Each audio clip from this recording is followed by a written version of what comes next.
கள்ளக்குறிச்சி மாவட்டத்தில் கள்ளச்சாராயம் குடித்து 30க்கும் மேற்பட்டோர் உயிரிழந்திருக்கும் நிலையில் மெத்தனால் குடிப்பதால் என்னென்ன பாதிப்பு என்று சிறப்பு மருத்துவருடன் கலந்துரையாட இருக்கிறார் நம்முடைய சிறப்பு நெறியாளர் அபிநயா. நன்றி தேவப்பிரியன்.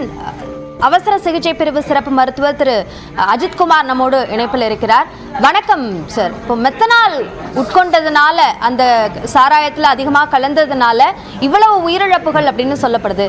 அந்த அளவிற்கு ஆபத்தான ஒரு விஷயமா மெத்தனால்?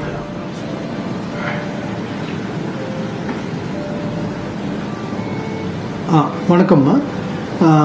மெத்தனால்ன்றது ஒரு அடல்ட்ரண்ட், அப்படின்னா ஒரு அடிட்டிவ், ஒரு ஆல்கஹாலுக்கு ஒரு இல்லீகலாக ஆட் பண்ணியிருக்கிற ஒரு அடிட்டிவ். இல்லீகல் ஆல்கஹால்னு சொல்லும்போது, இல்லீகல் லிக்கர்னு சொல்லும்போது ஆல்கஹால் சேர்ந்து சில காம்போனன்ட்ஸு யார் பண்ணுறாரோ அவர் ஆட் பண்ணிடலாம். மெத்தனால், இத்திலீன் கிளைகால், ஆக்ரலமைடு, ஹெவி மெட்டல்ஸ், இதெல்லாம் விதவிதமான ஒரு ஹெல்த் இன்ஜூர் பண்ணுற ஒரு காம்போனன்ட்ஸ். இதில் மெத்தனால் தான் காமனஸ்ட். மெத்தனால்ன்றது ஒரு ப்ராடக்ட். அது textile industry, glass industry, dye, ஒரு ஹேண்ட் வாஷு, டிட்டர்ஜென்ட்ஸு, இதிலெல்லாம் யூஸ் பண்ணுற ஒரு கெமிக்கல். அதுக்கு அதே ஒரு யூஸ் இருக்குது. ஆனால் நீங்கள் ஆல்கஹால் இல்லை மிக்ஸ் ஆகிட்டு நீங்கள் சாப்பிடுவீங்கன்னா it can cause serious health issues. Health இஷ்யூன்றது ஒரு ஹெட்டேக், ஒரு கேஸ்ட்ரைட்டிஸ் இருந்து முதலாகி லங் ப்ராப்ளம், ப்ரீதிங் ப்ராப்ளம், நுரையீரல் issue, kidney problem, liver issues, vision problem, ஒரு பார்வை கூட போகலாம். In fact it can lead to death. நம்ம இப்போ கள்ளக்குறிச்சியில் பார்த்துட்டு இருக்கோம். It can also cause death. இது எவ்வளவு சதவீதம் அவங்க கலக்குறாங்க அப்படின்றத பொறுத்து அதோட பாதிப்பு மாறக்கூடுமா?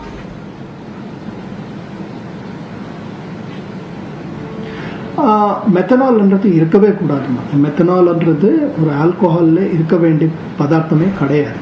ஸோ ஒரு இப்போ இல்லீகலாக ப்ரொடியூஸ் பண்ணும்போது, இல்லீகலாக மிக்ஸ் பண்ணும்போது, இது மெத்தனால்ன்றது ஒரு சீப்பாக வெளியே கிடைக்கிற ஒரு இண்டஸ்ட்ரியல் கெமிக்கல் அனே சொல்லலாம். இதாக எடுத்துகிட்டு நீங்கள் ஃபார் எக்ஸாம்பிள் நீங்கள் ஒரு 10 லிட்டர் ஆல்கோஹாலில் நீங்கள் ஒரு ஃபியூ லிட்டர்ஸ் மெத்தனால் மிக்ஸ் பண்ணிங்கன்னா அந்த ஃபியூ லிட்டர்ஸில் ப்ராஃபிட் பண்ணலாமே என்ற ஒரு தாட் ப்ராசஸ் இருக்கலாம். I don't know. So thought process இருக்கலாம். Any amount of methanol consumed is dangerous. So affect ஆனவர் ஆர் டெத் ஆனவர்கள் ப்ராபபிளி ஒரு ஹெவியாக கன்சூம் பண்ணியிருக்கலாம். அண்ட் இன்னொன்று ஆல்ரெடி ஹெல்த் ப்ராப்ளம்ஸ் இஷ்யூஸ் இருந்தவர், ஃபார் எக்ஸாம்பிள் லிவர் இஷ்யூ இருந்தது, நுரையீரல் ப்ராப்ளம் இருந்தது, ஹார்ட் ப்ராப்ளம் இருந்தது, கிட்னி ப்ராப்ளம் இருந்தது, ஆல்ரெடி ஹெல்த் ப்ராப்ளம் இஷ்யூ இருந்தவர், இவருக்கு even small amounts of methanol could also be dangerous. So all together avoid பண்ணுறதே ஒரு அட்வைஸ். தவிர இவ்வளோ சாப்பிட்டா பரவாயில்லை என்ற பேச்சுக்கே இங்கே இடம் இல்லை. ஸோ மெத்தனால்ன்றது அப்சல்யூட்லி நோ. இதோட பாதிப்பு உடனடியா வெளியில தெரியாதா? அதோட கடுமையான பாதிப்புகள்லாம் லேட்டா தெரியறதுனால தான் உயிரிழப்புகளோட எண்ணிக்கை நேரம் ஆக அதிகரிச்சுக்கிட்டே போகுதா?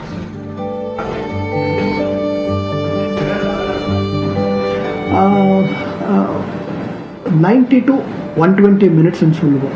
ஒரு சிக்னிஃபிகண்ட் அமௌண்ட் நீங்கள் சாப்பிட்ருக்கீங்கன்னா 90 to 120 மினிட்ஸில் தெரியும். ஆனால் ப்ராப்ளம் என்னென்னா, நீங்கள் நார்மல் ஆல்கஹாலோட எஃபெக்ட்ஸும் மெத்தனால் எஃபெக்ட்ஸும் இனிஷியலி ஒரு ஆரம்ப டைமில் ஒரே மாதிரி இருக்கலாம். நீங்கள் உள்ள தலை சுத்தல் மாதிரி இருக்கலாம், ஒரு நீங்கள் ஸ்லோவான மாதிரி இருக்கலாம், ஒரு ட்ரௌசினஸ் இருக்கலாம், ஒரு கேஸ்ட்ரைட்டிஸ் இருக்கலாம். ஆல்கோஹால் சாப்பிட்டா கேஸ்ட்ரைட்டிஸ் வரும் சில பேருக்கு. ஸோ இதெல்லாம் குடித்த மக்கள், மெத்தனால் குடித்த மக்கள் கூட இது நார்மல் தானே, நம்ம ஆல்கோஹால் மாதிரி தானே எஃபெக்ட் நினைக்கலாம். ஆனால் போக போக ஆர் ஈவன் அவர் டிசைட் பண்ணுறதுக்குள்ளேயே எஃபெக்ட் ஆகலாம். இன்கேஸ் அவர் ரொம்ப ஹையாகவே கன்சூம் பண்ணியிருக்காருன்னா 90 மினிட்ஸ் டு 120 மினிட்ஸ்லேயே 1 to 2 ஹவர்ஸ்லேயே அந்த எஃபெக்ட் வந்துடலாம். அவர் நியர்பை ஹாஸ்பிட்டலோ இல்லை அவருக்கு இது ஏதோ வித்தியாசமாக இருக்கேன்னு சொல்லி அவருக்கு புரியுதுக்குள்ளேயே எஃபெக்ட் வந்துடலாம். பிகாஸ் மெத்தனால்ன்றது அவ்வளோ டேஞ்சரஸான எலிமெண்ட். மெத்தனால் பேசிக்கலி என்ன பண்ணதுன்னா உங்கள் உங்களுக்கு ஆக்சிஜன், நாங்கள் ஆக்சிஜன் வெளியே அட்மாஸ்பியர்லேருந்து எடுத்துகிட்டு இருக்கோம். குளுக்கோஸ் வந்து நம்ம ஃபுட் மூலமாக வந்துட்டுருக்கு. அந்த ஆக்சிஜனும் குளுக்கோஸும் சேர்ந்து நமக்கு எனர்ஜி ப்ரொடியூஸ் ஆகும் உடம்புல. அதுதான் ஹார்ட்டுக்கு வேணும், பிரெயினுக்கு வேணும், நுரையீரலுக்கு வேணும், ஈரலுக்கு வேணும், எல்லாத்துக்கும் அந்த எனர்ஜி கரன்சி ஏடிபின்னு சொல்லுவோம். அதுதான் அது வேணும். அது நார்மல் வேலை நடக்கிறதுக்காக அந்த ஏடிபின்றது ஒரு செல்லில் ப்ரொடியூஸ் ஆகும். நமக்கு இருக்கிற ஒரு செல்ஸில் ப்ரொடியூஸ் ஆகும். மெத்தனால் என்ன பண்ணுதுன்னா, மெத்தனால் வந்து ஃபார்மால்டிஹைட் ஃபார்மிக் ஆசிட் என்ற ஒரு பாய்சனாக கன்வெர்ட் ஆகும். அந்த ஃபார்மிக் ஆசிட் வந்து ஒரு செல்லுக்கு உள்ளே போய் அந்த எனர்ஜி கரன்சி ஏடிபின்றது ப்ரொடியூஸ் ஆகாமல் அது ஸ்டாப் பண்ணுது. ஸோ எல்லா செல்ஸும் எனர்ஜி இல்லாமல் டேமேஜ் ஆகிடும். அது ஈவன் பிரெயின். அண்ட் அதே மாதிரி பார்வைன்னா ஆப்டிக் நர்வ்ன்றது ஒரு நரம்.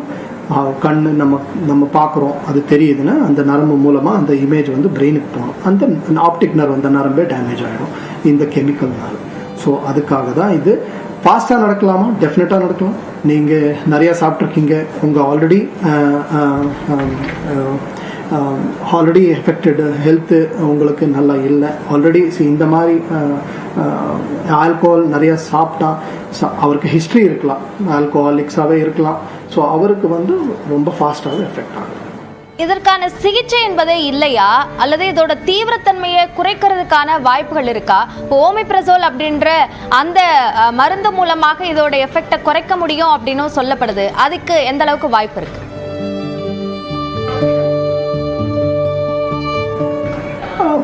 டெஃபினட்டாக. ஐ மீன் ஃபஸ்ட்டு வந்து ப்ரிவென்ஷன் இஸ் பெட்டர் தேன் க்யூர்ன்னு சொல்லுவோம். ப்ரிவென்ஷன் ஃபஸ்ட்டே சாப்பிடவே கூடாது. இல்லை சாப்பிட்டோம், நார்மல் ஆல்கோஹால் நினச்சி சாப்பிட்டோம், ஆனால் அதில் மெத்தனால் இருந்தது. அந்த பட்சத்தில் நீங்கள் ரியலைஸ் பண்ணணும்ல ஃபஸ்ட், ஐயோ நான் ஏதோ வித்தியாசமாக இருக்குது, இது ஆல்கோஹால் கிடையாது, இதில் ஏதோ மிக்ஸ் ஆகிருக்கேன்னு சொல்லி அந்த எஜுகேஷன் ஃபஸ்ட்டு, அந்த அவேர்னஸ் இருக்கணும் மக்களுக்கு. அந்த அவேர்னஸ் நம்ம எடுத்துகிட்டு போகணும். இந்த மாதிரி இந்த ஆல்கோஹால், நார்மல் ஆல்கோஹால்னால் இந்த எஃபெக்ட்ஸ் இருக்கும், வேறு மித்தனால் மிக்ஸ் இருந்தால் இந்த மாதிரி இருக்கணும். அது ரியலைஸ் பண்ணணும். அவர் ரியலைஸ் பண்ண உடனே இந்த மாதிரி நடந்திருக்கேன்னா இம்மீடியட்டாக ஹாஸ்பிட்டலுக்கு போகணும்.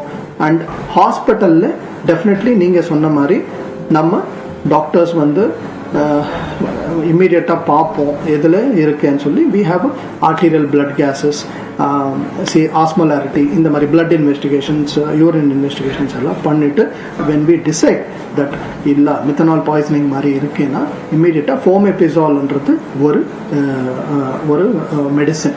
ஃபோமெபிசால் இஸ் த ஒன். அதுதான் ஒரு மெடிசன் ஆஃப் சாய்ஸ். அது வந்து ஃபார்மிக் ஆசிட், நான் முன்னாடி சொன்ன மாதிரி மெத்தனால் அண்ட் ஃபார்மிக் ஆசிடாக மாறுது. அந்த ஃபார்மேஷன் ஆகாமல் அது ஸ்டாப் பண்ணுது. ஃபார்மிக் ஆசிட் பாய்சனாக மெத்தனால் ஃபார்மிக் ஆசிடாக சேஞ்ச் ஆகாது. அது இல்லை சார், ஃபார்மிக் ஆசிட் இது ஃபோமெபிசால்ன்றது எல்லா இடத்துலையும் இருக்காமல் இருக்கலாம், கிடைக்காம இருக்கலாம்.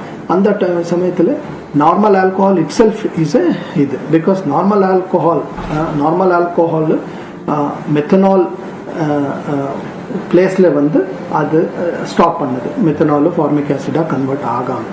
மூணாவது வந்து டயாலிசிஸ்னால் பிளட்னு ஒரு க்ளீன் பண்ணுற ஒரு device. Of course when I'm talking டயாலிசிஸ்னால் சொல்லும்போது it should be a very tertiary hospital, ஒரு பெரிய கவர்மெண்ட் ஹாஸ்பிட்டல் ஆயிருக்கலாம். அங்கே ஒரு டயாலிசிஸ் சென்டர் இருக்கணும். டயாலிசிஸில் நம்ம உங்கள் பிளட்டு வந்து மெஷினில் போயிட்டு அங்கே க்ளீனப் ஆகி திருப்பி பாடிக்குள்ளே வரும். ஸோ அந்த மாதிரி dialysis is also an option. இந்த ஓமிப்ரசோல் அப்படின்ற அந்த மருந்து ரொம்ப ரேரான மருந்தா, இல்லை வழக்கமாக கிடைக்கக்கூடிய ஒன்று தானா?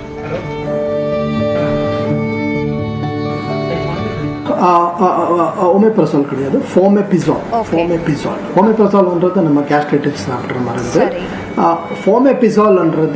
ஃபோமெபிசால் it's not a very commonly available drug. அது cost effect, I mean it is கொஞ்சம் எக்ஸ்பென்சிவான ட்ரக் தான். அண்ட் எல்லா இடத்துலையும் கிடைக்காத ட்ரக் நிறைய ஹாஸ்பிட்டல்ஸில் இருக்காது. பிகாஸ் ஐ மீன் எக்ஸ்போஷர்ன்றது இருக்காது. இப்போ ஃபார் எக்ஸாம்பிள் நார்மல் ஹாஸ்பிட்டல்ஸு இந்த மாதிரி methanol poisoning cases are very rare. So very rare. அந்த ட்ரக்குக்கு ஒரு எக்ஸ்பைரி பீரியட் இருக்கும். ஸோ யூஸ் ஆகாமல் போகலாம். So are they may store in very little amounts because அவ்வளோ அமௌண்ட்ஸ் கிடைக்காம இருக்கல. இப்போ சடனாக இந்த மாதிரி ஒரு 100 பேர் வந்துட்டாருன்னா அங்கே இம்மீடியட்டாக நமக்கு ஒரு 10 வாயில் இருக்கலாம். ஸோ ஒரு பெரிய ஹாஸ்பிட்டல்ஸ், பெரிய கவர்மெண்ட் ஹாஸ்பிட்டல்ஸ், ஒரு பெரிய ப்ரைவேட் செக்டர் அதில் இருக்கலாம். ஸ்மால்ஸ் ஹாஸ்பிட்டல்ஸில் இருக்கிற வாய்ப்புகள் கம்மி. இணைப்பில் வந்து எங்களுடைய பல்வேறு கேள்விகளுக்கு பதிலளித்தமைக்கு நன்றி திரு அஜித்குமார். பல்வேறு விஷயங்கள், பல்வேறு தெளிவுகளை, இந்த மருத்துவ ரீதியான விஷயங்களை மருத்துவர் அஜித்குமார் நம்மோடு இணைந்து அது சார்ந்த விளக்கங்களை கொடுத்திருக்கிறார். தேவபிரியன், இனி மற்ற செய்திகளை நீங்கள் தொடரலாம். நன்றி அபிநயா.